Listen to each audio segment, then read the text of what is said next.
Hi everyone, I'm Mr. Patton, and I am the iPad manager and junior squad teacher at Humboldt High School. Today we are going to cover three important topics about digital safety that would help you to make good choices with your school iPad. Before we start with this first lesson, please take out a device that can connect to our Wi-Fi and go to the survey to complete the questions when asked at the end of each lesson. There will be times when you need to watch a video about other students like you. Turn and talk with an elbow partner and conduct whole group discussions with your class. Please participate, be respectful, and be a good listener to your classmates during these discussions. There will be a timer that will be displayed to help keep the lessons going.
In this lesson, we are going to explore how we can keep your original creativity protected.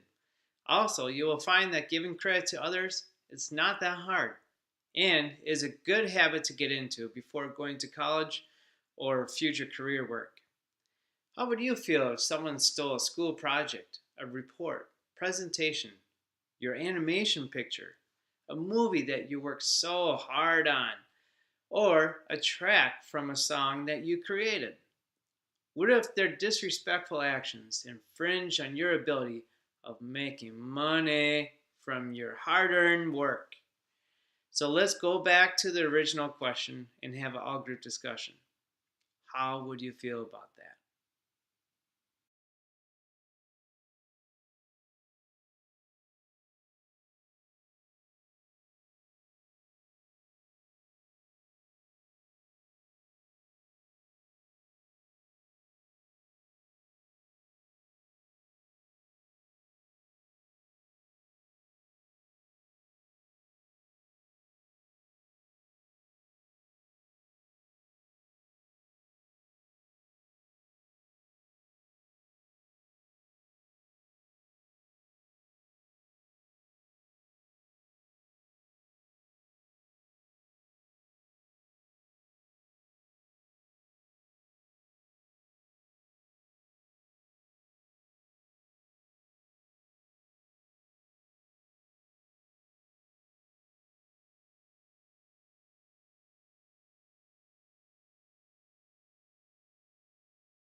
Before we begin this video on copyright and fair use, there are a few keywords that you need to know. First of all, fair use. The ability to use a small amount of someone's creative work without permission, but only in certain ways. Commercial purposes. A use in connection with a business, usually for profit. Copyright. A law that protects the creator's ownership of their work, requiring other people to get the creator's permission before they copy, share, or perform that work. Creative Commons, a kind of copyright that makes it easy for people to copy, share, and build on someone's creative work, as long as they give the creator credit for it. Public domain, that's creative work that's not protected by copyright and is therefore free for one to use however they want. In today's digital world, it's easier than ever to copy, paste, mashup, remix, download, and publish content. People's writing, artwork, videos, and images can be inspiring, but they're also easy to take without thinking twice. When people treat the internet like a free-for-all, legal and ethical situations can arise. That's why it's important to know about copyright and fair use. It would help you give and receive credit where credit is due. So what's a copyright? Copyright law protects your control over the creative work you make. It requires people to get your permission before they copy, rework, or share what you make. Most things that you find, download, and copy and paste from the internet are copyrighted. That doesn't mean that everything online is on lockdown and can't be used. It can, as long as you check who owns it, get permission to use it, give credit to the creator, buy it if necessary, and use it responsibly, then you're not stealing. Now, there are times when you can use a small part of someone else's copyrighted work without permission or paying a fee. This is called fair use. Fair use only applies when using content in certain instances: schoolwork and education, news reporting, criticizing or commenting, and comedy or parody. Specific guidelines, what we call the 4 points of fair use, must also be followed. First, you can only use a small amount of the work. Second, you have to add new meaning to the work to make it original. Third, you need to rework it and use it in a totally different way. Finally, you have to use it for nonprofit purposes. In other words, you can't make money off of your new creation. No matter what, it's a good idea to give credit to the creator of the work you use. It's just a sign of respect. So what should you do if you find something online that you want to use? As a rule of thumb, check who owns it, get permission to use it, give credit to the creator, buy it if necessary, and use it responsibly, which means judging for fair use. You're a creator, innovator, and inspirer. Think twice about your rights and responsibilities in our online culture, and then pay it forward.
Let's wrap it up by keeping a couple suggestions in mind.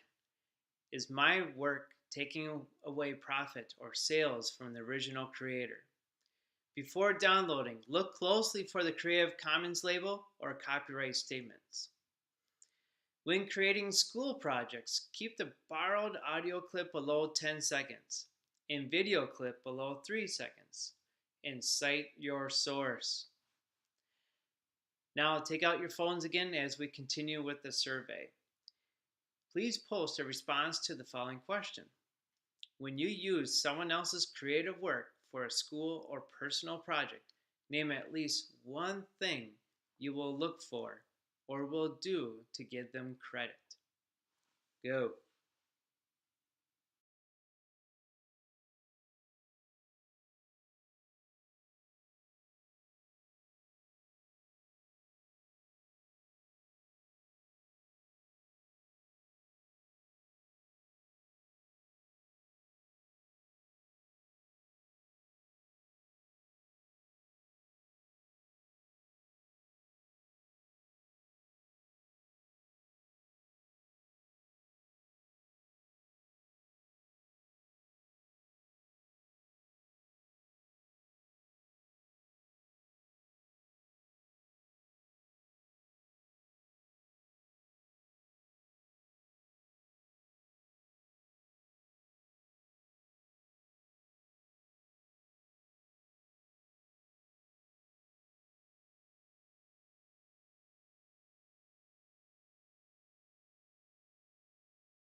Next, we are going to talk about making good choices when posting and interacting with others online.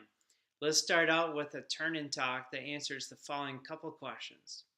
Have you ever had a post or email completely misunderstood by another person? What did you do to de escalate that situation?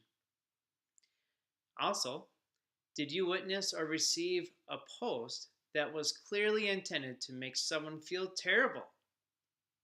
What did you do about that situation?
Let's check out a situation that may sound familiar to you, or you might relate to the people in this video.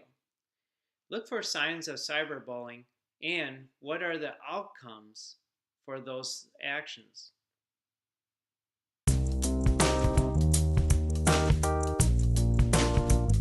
Me and my friends joke about stalking people on Facebook because you could see everything that they do.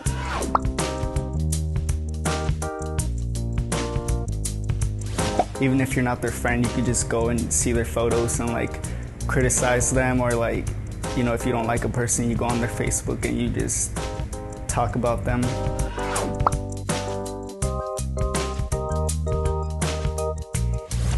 And we just start making fun of a person if we don't like them, or even if we like them, if they look weird on their photo, we just make fun of them.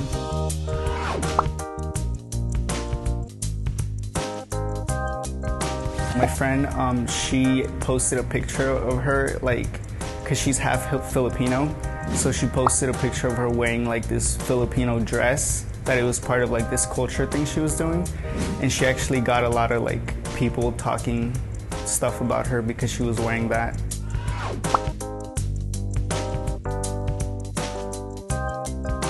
They were saying that she looked ugly because she was wearing the Filipino dress that her mom made for her, and it really hurt her feelings, and she started crying at school. She ended up deleting the pictures.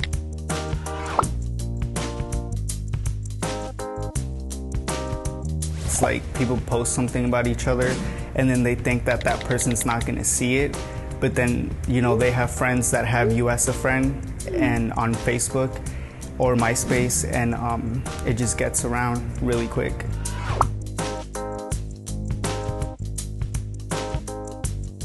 Teenagers, they find it easy to like criticize people over the internet because you're not face to face with them, so you know like, oh, she's not gonna do anything about it, because even if she writes something back to me on Facebook, it's not like she's physically gonna hurt me.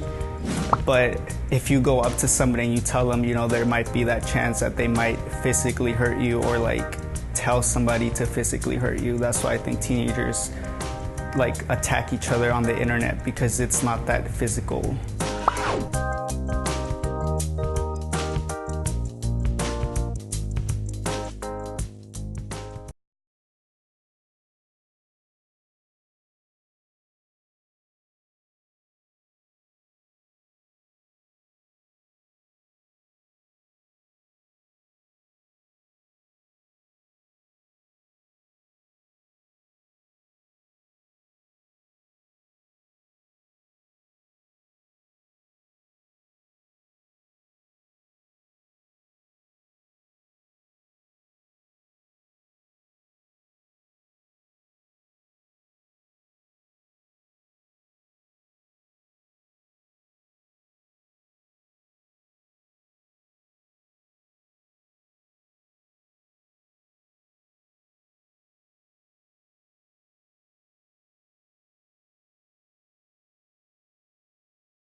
All right, let's walk away with a couple key points. Ignore and block the bully. Offenders often want attention, take it away, and they may give up. Save the evidence.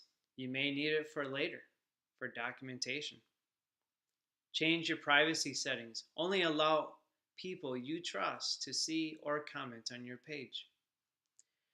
Tell trusted friends and adults, which will then help create a support network.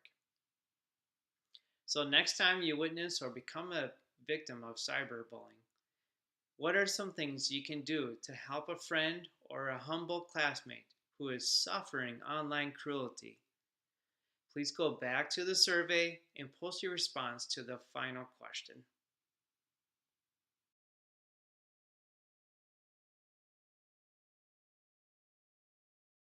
All right, let's wrap it up. I have witnessed several situations that were considered serious online behavior infractions. This includes recording videos of others without permission, posting inappropriate pictures and comments of others on Facebook, and sending inappropriate emails with your school account. Your actions will go on your student record. Parents are informed. School social worker and resource officer may have to get involved. You might have to go to ISS, and access to your school iPad will be restricted. At Humboldt, we take your online behavior and cyberbullying very seriously. Please do your best at being an outstanding digital citizen. And don't be afraid to show me any cool projects that you made on your iPad. Now that you have completed this 30-minute video, you need one more thing to be eligible to bring your school iPad home. The technology agreement form has to be signed by your parents. A paper version can be printed out from our Humboldt website underneath the Student tab. Another option is to have a parent digitally sign the form through the parent portal. All right, that's it. Thank you, everyone.